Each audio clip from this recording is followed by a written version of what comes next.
नमस्कार all of you. Welcome to Shikhar Hindi shorthand channel. Dictation पसंद आए तो लाइक करें, चैनल को सब्सक्राइब करें और बेल आइकन पर क्लिक करें जिससे आने वाला नोटिफिकेशन आपको टाइम पर मिल पाए। डिक्टेशन से रिलेटेड कोई भी सजेशन देना हो तो प्लीज़ कमेंट बॉक्स में लिखिए और हमारा टेलीग्राम चैनल ज्वाइन कर लीजिए जिससे मैट्रिक की PDF और आउटलाइन आपको टाइम पर मिल पाए। डिक्टेशन स्टार्ट होगी आफ्टर 3 सेकेंड। स्टार्ट। ऊर्जा किसी भी राष्ट्र के विकास की इंजन होती है। यह राष्ट्र के विकास की प्रगति का मापक या सूचक होती है। यदि किसी राष्ट्र में ऊर्जा की खपत अधिक है तो उस राष्ट्र के विकसित होने की संभावना अधिक होती है। वहीं दूसरी ओर यदि कोई राष्ट्र ऊर्जा का उपयोग कम करता है तो उसकी विकसित होने की संभावना कम हो जाती है। औद्योगिक विकास में वृद्धि, बेरोजगारी में बढ़ोतरी, विकास दर में तेजी, अर्थव्यवस्था में सुदृढ़ता आदि के लिए ऊर्जा महत्वपूर्ण कारक है। पैरा। ऊर्जा संरक्षण का सही अर्थ ऊर्जा के अनावश्यक उपयोग से बचते हुए कम से कम ऊर्जा का उपयोग करना है ताकि भविष्य में उपयोग हेतु ऊर्जा के स्रोतों को बचाया जा सके। ऊर्जा संरक्षण की योजना को प्रभावशाली बनाने के लिए प्रत्येक भारतीय को अपने व्यवहार में ऊर्जा संरक्षण को शामिल करना चाहिए। पैरा। भारत में ऊर्जा की आवश्यकता तेजी से बढ़ रही है। वर्तमान में भारत विश्व में तीसरा सबसे बड़ा ऊर्जा उपभोक्ता देश है। एशिया में चीन के बाद भारत तेल का दूसरा तथा सरकार की प्रधानमंत्री उज्ज्वला योजना के कारण दुनिया का दूसरा सबसे बड़ा LPG उपभोक्ता बन गया है। गैस खपत के मामले में वर्तमान में चीन के बाद भारत का दूसरा स्थान है। भारत अपनी ऊर्जा जरूरतों की पूर्ति मुख्यतः कोयले से करता है। तत्पश्चात तेल, जल विद्युत, गैस, परमाणु ऊर्जा तथा सौर ऊर्जा से करता है। आज सौर ऊर्जा का उपयोग निरंतर बढ़ता जा रहा है। पैरा। वस्तुतः वैश्वीकरण के दौर में ऊर्जा समस्त वैश्विक संभावनाओं और चुनौतियों का केंद्र बिंदु है। ऊर्जा की आवश्यकता आज वैसे ही जैसे भोजन, पानी, कपड़ा, स्वास्थ्य देखभाल और शिक्षा की।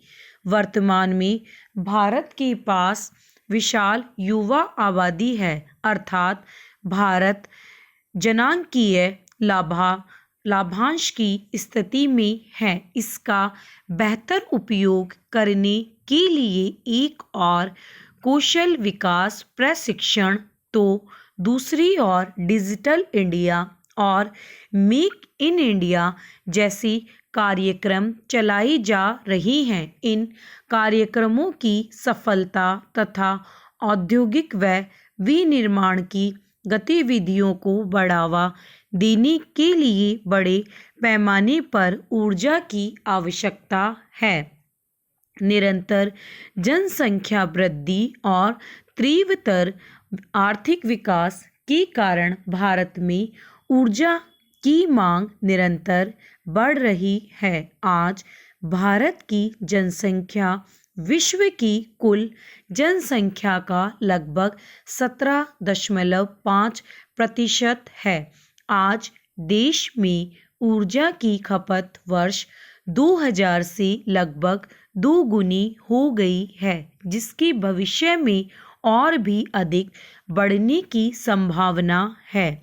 वर्तमान में भारत विश्व का तीसरा सबसे बड़ा ऊर्जा उपभोक्ता है, परंतु यह प्रचुर मात्रा में ऊर्जा संसाधनों से संपन्न नहीं है।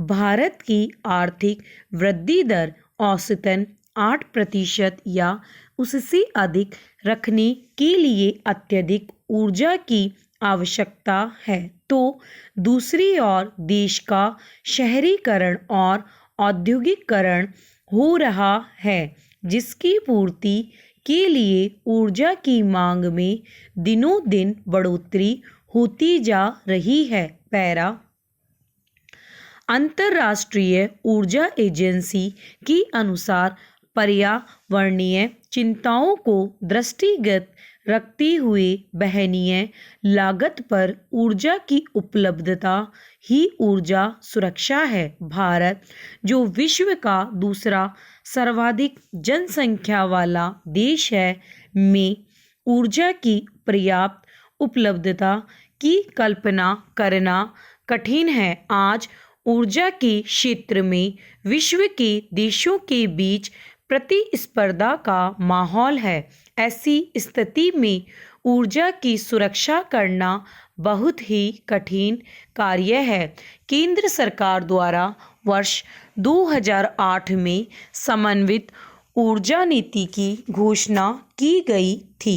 इस नीति में ऊर्जा में इष्टतम निवेश, ऊर्जा कुशलता, ऊर्जा के लिए सब्सिडी, विद्युत चोरी पर रोक, ऊर्जा के क्षेत्र में निजी क्षेत्रों का प्रवेश आदि से संबंधित दिशा निर्देशों के अतिरिक्त नवीकरणीय ऊर्जा स्रोतों के प्रयोग को प्रोत्साहन देने, ऊर्जा के स्रोतों की खोज इत्यादि पर बल दिया गया।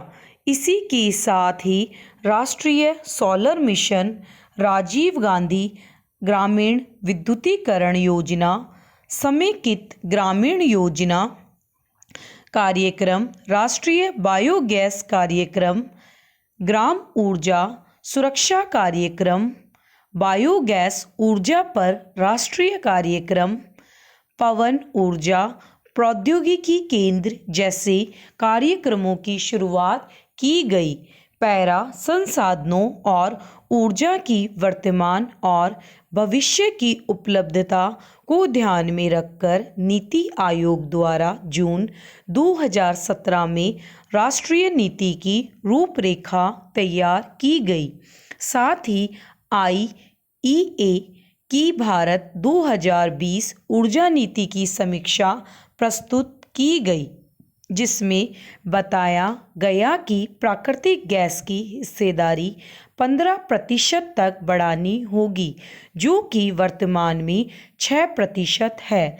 इसमें यह भी कहा गया है कि भारत की ऊर्जा की मांग वर्ष 2040 में 2 गुनी हो सकती है। अतः सरकार ने नागरिकों की बिजली और स्वच्छ ऊर्जा को सुनिश्चित करने हेतु कई कार्यक्रमों को प्रोत्साहित व संचालित किया है, जैसे सौभाग्य, उजाला तथा उज्ज्वला योजना, गोवर्धन योजना, राष्ट्रीय पवन और हाइब्रिड नीति, अंतर्राष्ट्रीय स्तर गठबंधन आदि। ऊर्जा सुरक्षा की दिशा में कुछ कारगर प्रयास करते हुए भारत सरकार ने अब प्राकृतिक गैस एवं तेल भंडारों की ओर ध्यान देना शुरू किया है। इसके अतिरिक्त गैस एवं पेट्रोल में अन्वेषण के लिए नए लाइसेंस जारी किए जा रहे हैं। इसके अतिरिक्त सरकार भारतीय कंपनियों को विदेशों में तेल एवं गैस भंडार की खोज हेतु प्रोत्साहित कर रही है। संसद में पारित ऊर्जा संरक्षण अधिनियम 2001 में ऊर्जा संरक्षण तथा दक्षता हेतु कई प्रावधान किए गए हैं। यह अधिनियम केंद्र सरकार तथा राज्य सरकारों को ऊर्जा के संरक्षण के लिए समुचित उपाय करने का अधिकार देता है। अधिक ऊर्जा खपत वाले उद्योगों, व्यापारिक भवनों तथा ऐसे कल कारखानों जहां ऊर्जा उत्पादन होता है में ऊर्जा के उपयोग के मानक तय करने की अनिवार्यता लागू करने की जिम्मेदारी अब राज्य सरकारों की है। ऐसे संस्थानों को समय समय पर ऊर्जा लेखा परीक्षण करवाना तथा इसकी रिपोर्ट राज्य सरकार को देना भी आवश्यक कर दिया गया है। स्टॉप।